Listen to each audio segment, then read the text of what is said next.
Hi guys, இது வந்து part 2 video. Next K letter எப்படி எழுதுன்னு பார்க்கலாம்.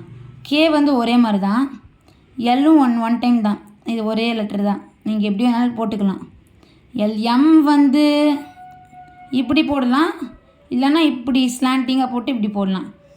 என் வந்து இப்படி போடலாம், இல்லைன்னா இப்படி போட்டு இப்படி சுழிக்கலாம். இதுவும் நல்லாயிருக்கும் என் பார்க்குறதுக்கு. ஓ ஒரே ஒரு தடவை தான். பியும் நல்லாயிருக்கும். பி இப்படி போடலாம், இல்லைன்னா இப்படியும் போடலாம்.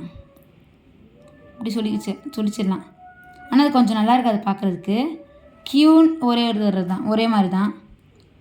ஆர் வந்து பார்த்தீங்களா, ஆர் இப்படி எழுதுனா, இல்லைன்னா இப்படி எழுதனா, ரெண்டு விதமாக எழுதலாம். எஸ் வந்து இப்படியும் எழுதலாம், இல்லைன்னா இப்படியும் எழுதலாம். டி ஒரே ஒரு தடவை தான். யூவும் ஒரே ஒரு தடவை தான். வியும் ஒரே ஒரு தடவை தான். டபிள்யூவும் ஒரே ஒரு தடவை தான். இல்லை டபிள்யூ வந்து ரெண்டு தடவை, ஏன்னா டபிள்யூ இப்படி சொல்லிக்கலாம், இல்லை இப்படியும் எழுதலாம். எக்ஸ் வந்து ரெண்டு தடவை, இப்படி எழுதலாம், இல்லைனா இப்படியும் எழுதலாம். நெக்ஸ்ட்டு ஒய் வந்து எப்போவுமே நார்மலாக எழுதுகிற மாதிரி தான், இல்லைனா இப்படி கூட எழுதலாம். ரெண்டு விதம் இருக்குது இதுலேயும்.